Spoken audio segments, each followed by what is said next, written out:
Welcome everyone in Nigeria, the rest of the world. I'm Gimba Umar and this is State of the Nation. The National Working Committee, the NWC of the All Progressives Congress, has cleared 24 governorship aspirants to contest in the 2019 general elections. Well, according to a statement signed on Friday by the acting National Publicity Secretary of the party, Ekiti Nabina, the candidates were cleared following the governorship primaries held across the country. He added that the NWC cleared the candidates and ratified the reports of the various electoral committees after a meeting held on Thursday, October the 4th, 2018. Among those cleared are Governors Nasir El-Rufai of Kaduna State, Babajide Sanwo-Olu of Lagos State, Dapo Abiodun of Ogun State, three of the most heated contested states, Tonya Cole of Rivers State, among others. And we also had a couple of more of them, Abdullahi Umar Ganduje of Kano State, Nasir El-Rufai, as I earlier said, Ahmed Ali of Sokoto State, Aminu Bello Mazari, Katsina State. The list goes on. Abubakar Sule of Nasarawa State, Uche Oga of Abia State, and also Great Oboru in Delta State, as well as in Akwa Ibom State and Sima Ikere. And those are some of the governors who have scaled through the primaries and hoping that in 2019 they'll be running to try to see if they can clinch that seat also against the PDP and, of course, other 91 parties who will be fielding officers at different levels. Now, let's very quickly join our guests in our Abuja studios to have a better understanding of what the APC is up to. I have with me in our Abuja studios the governor-elect of Ekiti State, Kayode Fayemi. I want to thank you so much indeed for coming on State of the Nation at this time. But your party, the APC, seems to have gotten its act right. Is that true? Well, thank you, Gimba, for having me. Politics is dynamic. We have always struggled to be the party of change that we promised Nigerians. And yes, these primaries have been contentious in a range of places, but I think that's the nature of competition. If it is fierce, if it is tough, it also prepares us well for the real context in February. But there's no doubt that this has been challenging, but it's been democracy at work with all of its contradictions. Now that you are the governor-elect at the time that you will resume very quickly, I suppose, too, let me get a clarification from you. Is it true, and did you make those submissions, that you will probe the Ayodele Fayose administration when you get into office? I just need a clarification on that. Well, Gimba, I know journalists are always very interested in semantics, and people like to use words, probe, investigate, and so on and so forth. What I said was that it would be irresponsible of me as a person who is being saddled with the responsibility of governance in Ekiti State from the 16th of October 2018, not to even examine the handover notes that I hope I'm going to receive from the governor who has been in office for the last 4 years, and then review what the details of as contained in that handover note will be. I can't just get into office and behave as if it's been a tabula rasa in the last 4 years and nothing has happened in Ekiti State.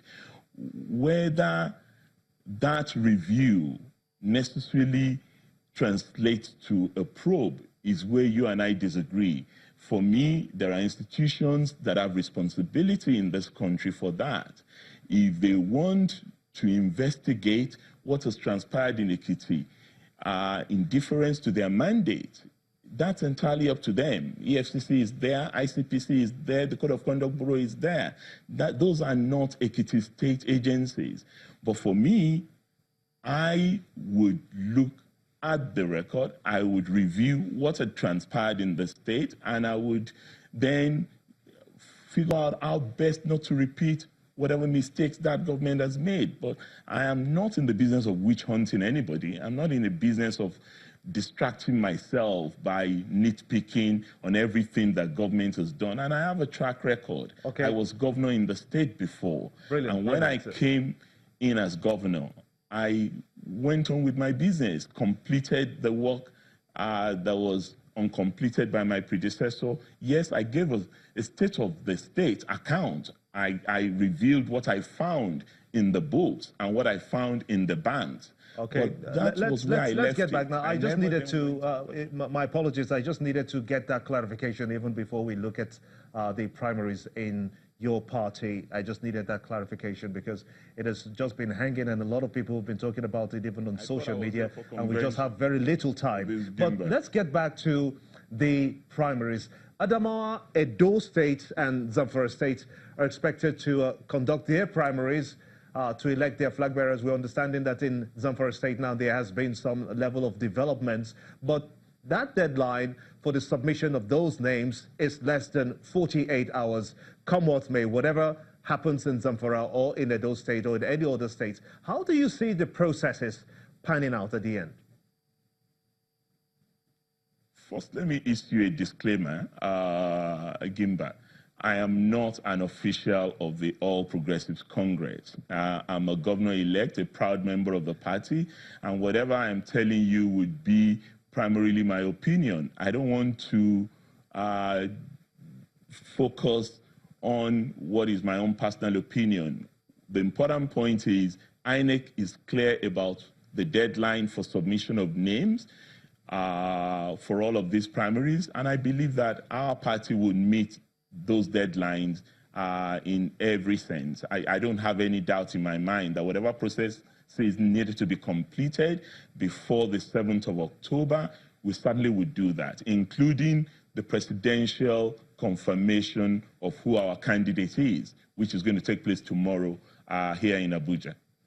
Now, the NWC has accepted, of your party, of course, has accepted some of the election results, but it has announced the composition of a new committee to conduct a fresh governorship primary election. As you say, this is your own opinion, a fresh primary election in Imo State. Is this a pointer, though, to the government in that state, and indeed other states that run parallel primaries that saw the emergence of at least 2 candidates? Is that a pointer to them that the NWC is not going to tolerate anything outside of the guidelines set to carry through this process?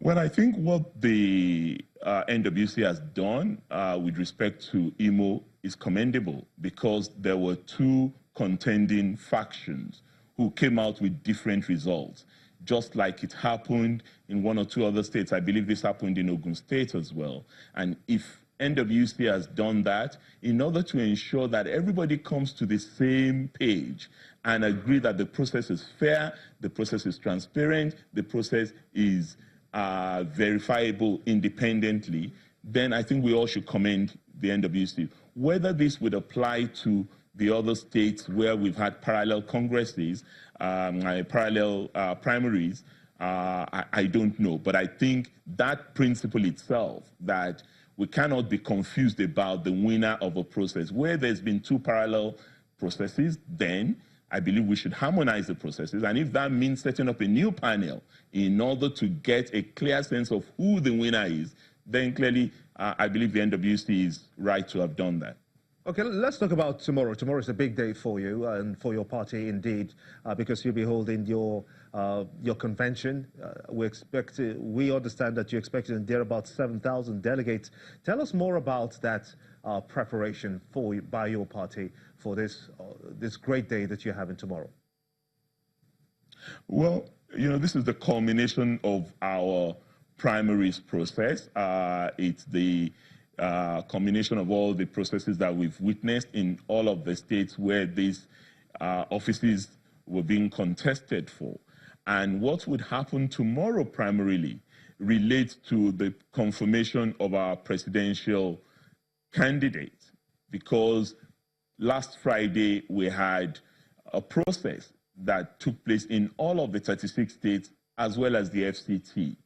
And those results coming from the states will be shared with the convention and Nigerians at our convention tomorrow. That's why we have 3 delegates per local government that would be present at the Eagle Square where we're holding the convention tomorrow, alongside statutory delegates, ministers, governors, senators, House of Representative members, House of Assembly members. Those who are statutory delegates would also be present there. And we believe that it would be a seamless process. We're starting at 2 o'clock. All the delegates would have been seated by 12. And the committee that is headed by Governor Isiaka Jimobi and deputized by Governor Kashim Shettima is hard at work, and all the processes and all the requirements with regards to security, with regards to the election result, with regards to accreditation, media, medicals, all of that are in place, and we would have a seamless convention tomorrow. And we also are very mindful of the fact that there are people who are not members of our party who may be caught in the excitement of the moment. We want to apologize in advance to them, and we want to make it known to them that we are going to be in Abuja in our numbers tomorrow, and we don't want to disturb the peace of the community, but we would plead with them to bear with us for tomorrow. And I'm sure there are traffic diversions that will take place. We've enlisted the Federal Road Safety Corps to assist us in that regard. And we've also enlisted the various security agencies to assist us. This is something we do on a quadrennial basis. You would recall that I chaired this convention committee in Lagos in 2014, where President Buhari, then candidate Buhari, emerged in a 5-person race that produced him at the time. Okay, this is a good place to go on a very quick short break, but stay with us in our Abuja studios. When we return, how worthy is a challenger from the PDP to challenge the APC at the presidential elections in 2019? The PDP are already meeting in Port Harcourt. That's the venue where their primaries is holding. Join us again.